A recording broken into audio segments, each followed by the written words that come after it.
नमस्कार जय जगन्नाथ सांग माने आज पुणी गोटे नुआ रेसिपी को आपण माने स्वागत करुच्ची। आज रेसिपीटा बहुत पुराना रेसिपी जोटा कि आमे मो पिला दिन एटा बहुत खाई थाए आ वर्तमान तो एबे माने सीजन में मिले केबे मिलेनी आ आज मिलला तो आज आपण मान सहित शेयर कर दूची। तो देखंतु पणस मंजी पणस खाई सारला परे आपण माने कोन करंती केही मंजी को फिंगी दियंती किंतु आर मध्ये हेल्थ बेनिफिट किछि अछि। आउ आमे पणस आनिथिलु पणस खाई सारला परे सेही मंजी को धोईकी सुखै देबा केबे मध्ये जदी मंजी को माने सिमती रखी देबे तो सेरा खत टाइप रही जिवो बेसी दिन रहिबनी। तो आपण माने जदी पणस आनुचंदी खाई सारला परे सेटा को धोई देबे धोई देईकी एमती खरार सुखै देबे 2 दिन खरार सुखेला परे तार ऊपर देखंतु चोपाटा पूरा एमती व्हाइट टाइप रही जिवो।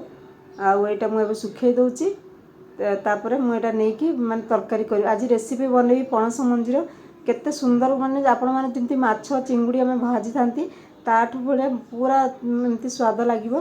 तो चलन देखिबा मु केमती बनेची पणस मंजीर ए रेसिपीटा। तो सुखी गलानी घर को नहीं जिबा तो देखिबा केमती बनीची।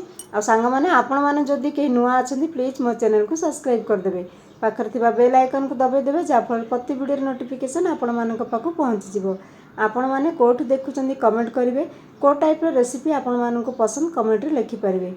आ पणस मंजी आपण माने केमिति रोसई करूचंदी आपण माने फिंगी दउचंदी कि रखुचंदी कमेंट रे लिखि परिवे। पणस मंजीर बहुत बेनिफिट अछि आ एटा टेस्ट मध्ये बहुत बढ़िया लागि थाए पोड़ी कि आमे पिला दिने चुल्ली रे पोड़ी कि खाइ थाउ। आ माने जंती घरे तो प्रथम आग तो चुल्ली रे ही जो माने रोसई होथाय तो चुल्ली रे आमे कोन को चुल्ली रो जो रोसई सरला परे निया कि गरम पाउंस थिबो सेथरे जदी पणस मंजी पकई देबे पूरा पोड़ी जाई थाए। तो देखंतु एबे पणस मंजी को काटी देइथले दी फाळ करिकि तापर तार ऊपर जो धला चोपाटा को बाहर कर देले एमती मंजीटा बाहर देखंतु। तो एटा को एबे सफा कर नै जिबा। तो वीडियो को पूरा लास्ट पर्यंत बनी रहंतु भल लागिले लाइक कर देबे। तापर हम एटा को धोई देबा दी फाळ कर देबा खड खड करिकि तार ऊपर जो चोपाटा बाहर पड़बो तापर धोई देबा। आ एटा को एबे हम सिजेइबा मु एथरे पानी दे दउची प्रथमे सिजे कि ही बनेबे कंचाटा डायरेक्ट बनेले भल लागिबनी। तो सेथरे लूण दे देबा स्वाद अनुसार केवल लूण देकी मु पणस मंजीटा को सिजेइबी। एटा स्ट्रॉ माने टिके टाइट थाए तो सिजे देले जल्दी सिजी जिवो 2-3 मिनिट रे आपण माने देखिबे सिजी जिवो। जदि टिके टाइम लागबो 4 मिनिट एमती खंडे लागि पारे। तापर एटा को घोड़े देबा आ सिजिबा को जेमते आलू सिजंती सेमती सिजिया पय एटा को छाड़ देबा। आ पणस मंजीर रेसिपी आपण माने तरकारी भी बनै पारिबे खट्टा रे पकै पारिबे आ एमती भजा मध्ये बनै पारिबे बहुत बढ़िया लागि थाए। पणस मंजीर हेल्थ बेनिफिट्स मध्ये किछि अछि। तो देखंतु एबे हमर सिजी गलानी पूरा पणस मंजी सिजी गला। एबे आमे एटा को कोन कोन मसला नै कि बनेबा देखंतु। तो मसला रे मु नउच देखंतु माने मरच पाउडर हल्दी पाउडर गरम मसला धनिया पाउडर जीरा पाउडर आ लूण स्वाद अनुसार आगुरु मु लूण सिजेबार देइतिली पुणी एटे देखिकी लूण देबा। तापर सेथिरे अदा रसुण पेस्ट पकेबा आ जदि सब बाटिकी मध्ये नै परिबे बहुत बढ़िया। तापर हम एठे अदा रसुण रो 2-3 स्पून पेस्ट नै जिबा। आ एटा बहुत बढ़िया रेसिपीटा इजी प्रोसेस माने आपण माने जल्दी बनै परिबे डाली भात सहित हो पखाळ भात सहित हो पूरा जबिबो ए रेसिपीटा पूरा माने चिंगुड़ी भजा जेमती माछ भजा टाइप रो लागिवो। आपण माने थरे बनै कि देखंतु घरे केमती लागिवो पणस मंजीर ए भजाटा। तो गाँ आड़े के जानी पणस ए पाचिलानी ना एबे हैदराबाद रे आमे जोठ अछु माने 2-3 मास आगुर पणस पाचिला पणस मिली गलानी किंतु आमे आनी नथिलु एटा रिलायंस रु जतले ता पागल देखले गोटा पणसटा आनिथिले तो आमे पणस बाहर करी खाई सारला पर तार मंजीटा को एटा को सुखै देथिलु धोईकी।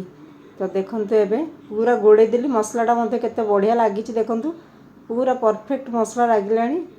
आ एठी जदि आपण माने माने पिठो देकी भाजी परिबे मध्ये चावल गुंड देई परिबे किंतु खाली मसला देकी भाजुची आ पिठो देकी मध्ये भाजीबे बहुत टेस्टी लागि थाए। सेतरे टिके भूसंग पत्र मध्ये हम पके देइची आपण माने देखैनी देखंतु भूसंग पत्र मध्ये सेतरे टिके पके देली टिके फ्लेवर पय। तापर एटा को आमे गरम तेल रे पके देबा एपट सेपट करी फ्राई करबा। तो देखंतु एतिकी सेतिकी पके दिले एतिकी अछि केते सुंदर मसला लागिची। आ पखाळ भात सहित ए रेसिपीटा एते टेस्टी लागिवो। आउ आमे तो पिला दिने माने जतले छोट थिलु हमर घरे एमती भजा आइतिबो हमर सेतले पिठो देकी मो बो भाजु थाए। तो आमे सेते बेले संध्या बेले हमर स्नैक्स रे एटा यूज करथाउ आम पिला समस्ते आजिकल सीना माने कुरकुरे सबू माने पलि आसलानी चिप्स फिप्स पिला माने खाती किंतु आम यहाँ स्नैक्स रे यूज करते माने जिते संध्या हुए किसी टुकटुक लगे आमको एमती भजा हो घरे पूरा कड़े भरिकी भजा कर रखाई एमती गोटे पेपर रे जमती माने खातारू पेपर चिरिकी सेटा धरिकी बुली बुली खाऊ बहुत मजा लगुता है। वर्षा हो वर्षा पाग समय पणस मंजी घरे थी तो एमती भजा होता है बहुत पणस आमर गाँ पटे पणस आम बहुत हुए आ बहुत टेस्टी भी लगी था। तो देखंतु फ्राई हो गलानी तो देखंतु एबे पूरा तेल पकईकि आम यहाँ को पूरा फ्राए कर एपट सेपट कर बहुत जल्दी यहाँ फ्राए हो जमी आम चिंगुड़ी भाजती चिंगुड़ी माछ टाइप यहाँ बहुत जल्दी फ्राए हो। तो देखो तेल को टिके टिके ऊपर पकईकि आपण मैंने एपट सेपट नौटे देवे मसलाटा रोस्ट हो पणस मंजीर भजाटा केते सुंदर देखा जाउछि। देखंतु आपण मैंने आलू देकी आलू सहित ही तरकारी बनै पारिबे आलू पणस मंजीर तरकारी बनी थाए आ खटारे जमती टमाटो खटारे मिक्स जो भेज खटा आम बनै थांती बोईतालू सारू बैगण सब देकी सेथिरे पणस मंजी पका जाई थाए। आग तो आमर गाँ पटे जमती खटा फटा भी बनइले समस्ते पकई थांती बहुत टेस्टी लगता है। घांट तरकारी पकई पारे सांबर रे पकई पारे। तो देखंतु भजाटा केमती लागुची तो सांग माने केमिति लागिला पणस मंजीर ये रेसिपीटा जदि भल लागिला लाइक कर दियंतु जो माने नुआ अछंती प्लीज मो चैनल को सब्सक्राइब कर दियंतु आ कमेंट रे लिखंतु केमिति लागिला पणस मंजीर ये रेसिपीटा। तो रहउची सांग माने पुणी मिसवा नेक्स्ट वीडियो रे। थैंक यू जय जगन्नाथ। देखंतु केते सुंदर बनिची आ भल लागे लाइक कर दियंतु। रहउची जय जगन्नाथ।